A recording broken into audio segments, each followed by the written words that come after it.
오늘 김경수 경남지사가 77일 만에 석방됐습니다. 정치권의 평가는 엇갈리고 있는데 김 지사의 석방을 비판하는 자유한국당에서는 반대로 박근혜 전 대통령 석방론에 불을 지피고 있습니다. 주제어 먼저 보고 오시죠.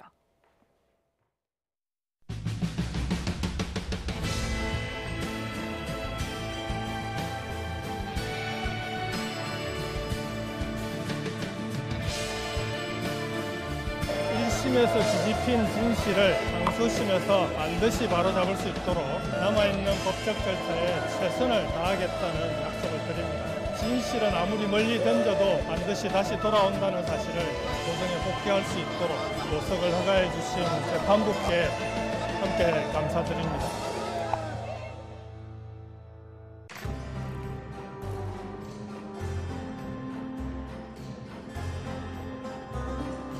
박근혜 전 대통령 구속기간이 만료가 됐습니다. 지난 총선에 개입했다는 선거법 위반 혐의로 징역 2년을 확정받고 수의 색깔도 바뀌고 노역도 해야 되는 기결수 신분이 된 것입니다. 대통령이 결단하지 않으면 안 되도록 당 차원의 적극적인 후속 행동이 필요하다 생각합니다.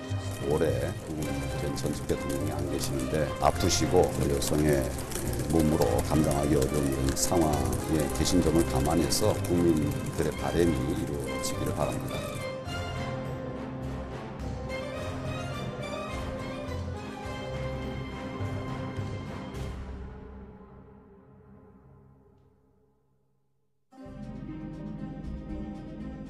박 전 대통령은 어떤 입장도 내놓은 바 없으며 재판 역시 진행 중에 있습니다. 형 집행정지를 논하기에 여건이 성숙했다고 보기는 어려운 것입니다.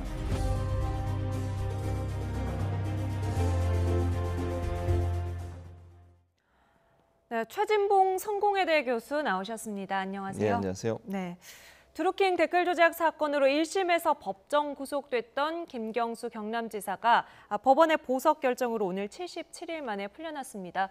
밖으로 나오긴 했지만 여러 가지 조건이 붙게 되죠. 네, 그렇습니다. 1차적으로는 창원 거주지를 벗어날 수 없게 돼 있습니다. 만약에 3일 이상, 사흘 이상 창원 거주지를 벗어날 경우에는 또는 해외에 나갈 경우에는 법원의 허가를 받도록 그렇게 규정을 해놨고요. 네. 두 번째는 재판 관계자와 연락을 금지하도록 돼 있어요. 그러니까 드루킹, 김동원 사건 재판 관련된 사람들 또 네. 본인의 재판 관련된 사람들과는 절대로 접촉을 할 수 없도록 그렇게 만들어놨고요.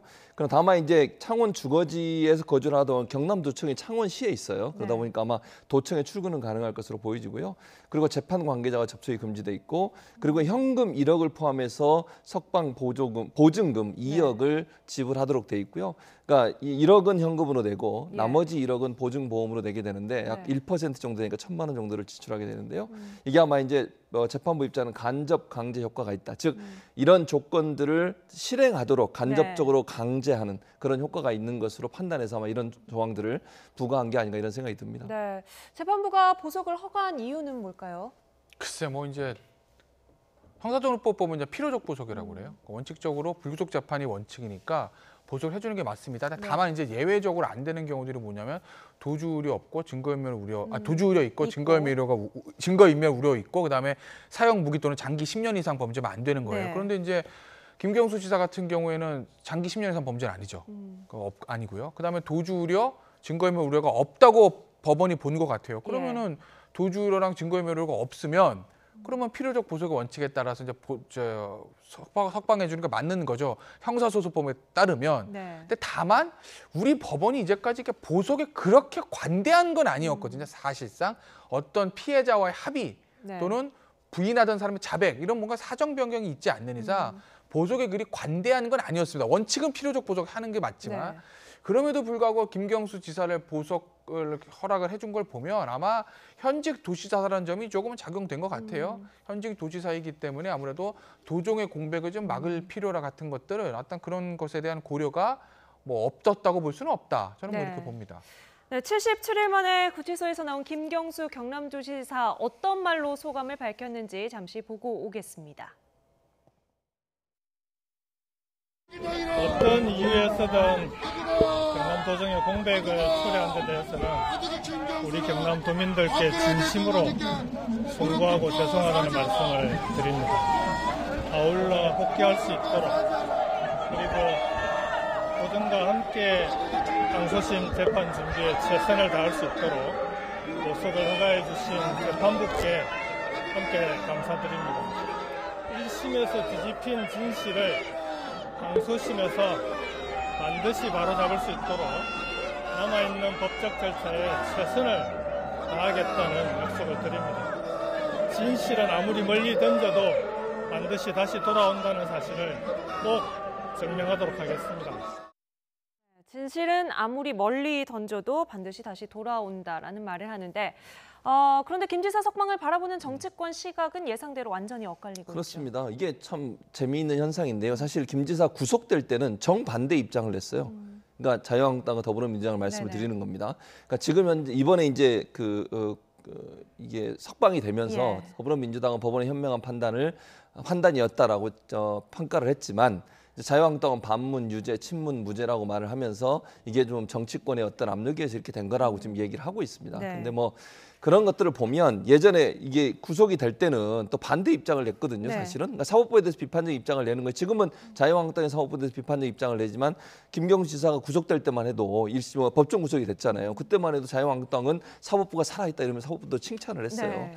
그런 걸 보면 너무 사법부에 대해서 정책인 잣대를 대는 것은 바람직하지 않다고 봅니다. 네. 좀 뭐 김 변호사도 얘기했지만 원칙적으로는 불구속 상태에서 재판받는 게 맞다고 보고요. 그게 예. 지금까지 잘 안 지켜졌다고 하면 그 원칙이 지켜지지 않은 상황이라고 보여지거든요. 그래서 원칙적으로 뭐 그리고 또 지금 석방이 됐지만 재판이 완전히 끝난 게 아니에요. 예. 무죄가 확정돼서 석방된 게 아니라 불구속 상태에서 재판을 받는 거 아니겠습니까? 예. 그래서 꼭 구속이 필요한 예를 들면 증거인멸이나 아니면 도주의 우려가 있어서 구속이 반드시 필요한 상황이 아니라고 하면 불구속 상태에서 재판받는 것은 피고인에게 주는 어떤 권리라고 보여지고요. 그런 차원에서 본다고 하면 너무 사법부의 판단에 정치적 잣대를 대게 되면 네. 사법부가 정치적으로 영향을 받을 수밖에 없는 거잖아요. 네. 그런 것들은 여당이든 야당이든 좀 삼가하는 게 좋겠다 이런 생각이 네. 듭니다.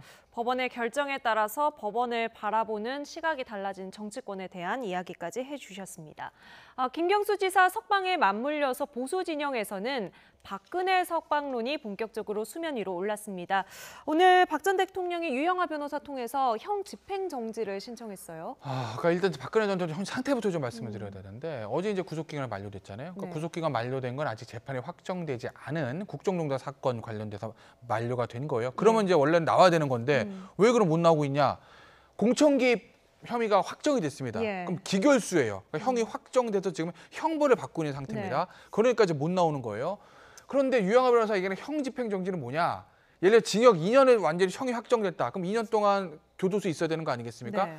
그걸 잠시 정지시켜달라. 그러니까 2년을 1년으로 깎아달라 뭐 이런 게 아니라 네. 예를 들어서 몸이 너무 안 좋기 때문에 밖에 나가서 치료받을 수 있게 교도소 밖으로 좀 형을 집행을 정지시키고 밖으로 좀 나오게 해달라. 그래서 잠깐 일시 정지했다가 그렇죠. 다시 재생 버튼 그렇죠. 눌러달라는 그러니까 예를 들어서 맞습니다. 재생 버튼 나중에. 네. 그러니까 예를 들어서 병원에서 6개월 동안 병을 치료하게 되면 6개월 밖에 있었으니까 형이 1년 6개월로 주는 게 아니라 6개월 밖에 있고 고스란히 또 안에 나머지 형기를 채우는 겁니다. 네. 형이 없어지는 게 아니라 정지니까요. 네. 그게 형 집행 정지인 거죠. 결국 결정은 검찰이 하게 됩니다. 네, 몸이 뭐 많이 안 좋다고 하나요? 뭐 일단 허리 디스크가 심하다고 해요. 근데 뭐 이 디스크란 게 사실 뭐 사람마다 좀 천차만별이고 정말 심한 사람은 뭐 겪어보지 않으면 그 고통을 모른다고 하기는 해요. 그러니까 네. 어쨌든 유영하 변호사의 얘기에 따르면 뭐 허리가 너무 살을 내는 것처럼 아프다.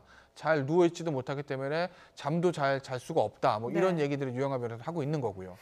국민 통합을 위해서라도 형 집행이 정지되어야 된다 이런 이야기도 하던데요. 그런데 사실은 형 집행 정지에 관한 법률을 보면 국민 통합이라는 거는 조건이 없어요. 그러니까 형 집행이 정지되는 아까 김 변호사 잘 얘기했는데 심신 장애로 의해서 의사 능력이 없을 때나 중병이 걸려가지고 형이 집행이 어려운 때에만 하도록 돼 있어요. 물론 이제 그 외에도 있지만 이건 박근혜 전 대통령의 연관이 없어요. 네. 예컨대 출산한 지 6개월이 안 되거나 뭐 이런 경우도 포함이 되긴 예. 하는데 70세 이상일 경우나. 그런데 지금 뭐 국민 통합이 형 집행 정지의 요소나 조건이 된다고 법에는 규정돼 있지 않습니다. 그래서 네. 뭐 이거는 만약에 사면이라면 또 다른 차원이에요. 그러나 형 집행 정지는 그야말로 검찰이 결정을 내리는 것이고요. 예전에는 검사가 일방적으로 혼자서 결정을 내리는 경우들이 많았는데 네. 잘 아시는 건 2013년에 윤길자 씨라고 네. 부산에 있는 모 제분회사의 그 사모님 있잖아요. 그분이 그 형 집행정지 받고 병원에서 그냥 막 네. 황제 치료를 받았다고 해서 논란이 돼서 그 이후에 법이 좀 바뀌었어요. 그래서 형사소송법 471조 2항에 보면 심의위원회를 거치도록 돼 있습니다. 그래서 일방적으로 검사 한 명이 결정하는 게 아니고요. 네. 내외, 그러니까 검찰 내에 있는 인사, 밖에 있는 인사 5명, 최소 5명에서 10명 이상, 10명 이하 그 사이에서 심의위원회를 구성하게 돼 있고요. 거기에 반드시 의사가 한 명 들어가게 돼 있습니다. 그래서 만약에 또 중병에 걸려가지고 형이 집행하기 어려운 네. 경우라고 하는 의사가 판단을 해야 되잖아요. 그분들이 모여서 과반수 이상 출석의 과반수 이상의 동의를 얻어야만 네. 심의위원회 의결이 되고요. 네. 물론 최종 결정은 지금 저 화면에 나오고 있는 것처럼 그 중앙지검장인 윤석열 지검장이 하게 돼요. 예. 그러나 심의위원회에서 올라온 내용을 지검장이 뒤집기는 어려워요. 예. 심의위원회에서 예를 들면 결정을 했는데 지검장이 마음대로 바꿀 수 있는 건 아니잖아요. 그래서 최종적으로는 심의위원회 결정이 맞다고 보고 저는 의사가 들어가서 정확하게 진단해 보면 알지 않겠습니까? 네. 물론 뭐 유영하 변호사의 주장은 있습니다만 그거는 객관적으로 우리가 판단을 내리기엔 좀 부족함이 있으니 전문의가 들어가서 정말 그 형을 집행하기 어려울 정도의 중병이냐 하는 부분을 좀 판단해서 그 부분이 맞는지는 심의위원회에서 네. 결정할 문제라는 생각이 듭니다. 예. 형 집행정지 신청에 맞춰서 자유한국당 안에서는 박근혜 전 대통령 구명 움직임이 나오고 있습니다. 일단 오늘 최고위원 또 중진 의원 연석회의에서 나온 발언들을 보고 오시죠. 여성의 몸으로 오랫동안 구금 생활을 하고 계십니다. 그런 점들을 다 감안해서 이런 일이 또 없었지요. 이렇게 오래 구금된 전직 대통령이 안 계시는데 아프시고 또 여성의 몸으로 감당하기 어려운 이런 상황에 계신 점을 감안해서 국민들의 바람이 이루어지기를 바랍니다. 박근혜 전 대통령 구속기간이 만료가 됐습니다. 2017년 3월 30일 구속 수감돼서 어제부로 인신이 구속된 지 740일이 넘어가고 있습니다. 대통령이 지난 총선에 개입했다는 선거법 위반 혐의로 말도 안 되는 얘기입니다만은 징역 2년을 확정받고 수의 색깔도 바뀌고 노역도 해야 되는 기결수 신분이 된 것입니다. 어제 박근혜 전 대통령에 대한 문재인 대통령의 결단을 기대한다는 민경욱 대변인의 논평이 있었습니다.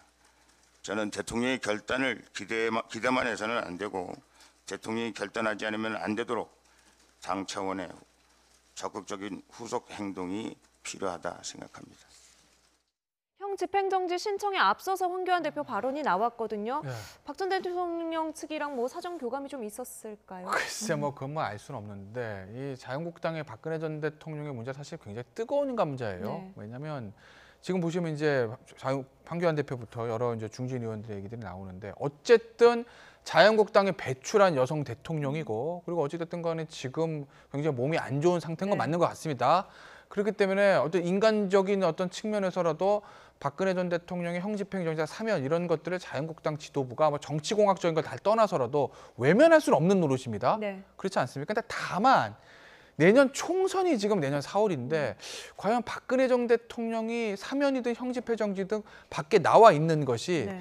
자유한국당이 내년 총선을 치르는데 도움이 되는 것이냐 아니냐는 네. 이 정치공학적인 이 계산들은 조금 물밑에서 한번 해봐야 된다는 거죠. 그렇기 때문에 자유한국당의 이 박근혜 전 대통령 문제가 굉장히 조금 해결하기 어려운 난제일 수도 있어요. 일단 근데 입장 표명을 했다는 것은 그 정치공학적 계산을 나름대로는 끝냈다는 것 아닐까요? 이런 거죠. 1차적으로 보면요. 총선을 앞두고서 보수대 통합을 하려는 게 자유한국당의 목적이에요. 황교안 대표도 그렇게 보고 네. 그렇게 하고 있는 것 같고요. 그런데 바른미래당과 통합하는 건 상당히 좀 어려운 상황에 놓여 있어요. 여러 가지 상황적으로 보면. 예. 그런데 사실요. 박근혜 전 대통령을 옹호하거나 지금 형 집행정지를 주장하게 되면 태극급 비대로 소위 얘기되어지고 대한애국당이라고 이게 조원진 의원이 이제 예. 있는 그 당과는 훨씬 쉽게 통합이 이루어질 가능성이 있죠. 그런 부분들을 노렸다고 보여지는데 저는 김 변호사 말에 전적으로 동의하는 게 그것이 과연 전체적으로 도움이 되겠냐는 거예요. 총선 네. 그러면요. 만약에 박근혜 전 대통령 형 집행정지가 돼서 나온다. 그러면요. 구도 자체가 박근혜 대 문재인 이렇게 될 수밖에 네. 없어요. 그건 절대로 자유한국당에 도움이 안 된다는 생각이 듭니다. 네, 총선까지 1년이 채 남지 않은 시점인데 이 두 인사의 석방 이슈가 여론에는 지금 어떤 영향을 미치고 있을지도 궁금해집니다. 나이트 포커스 여기서 마치지요. 지금까지 김태현 변호사 그리고 최진봉 성공회대 교수와 함께했습니다. 두 분 오늘 말씀 감사합니다.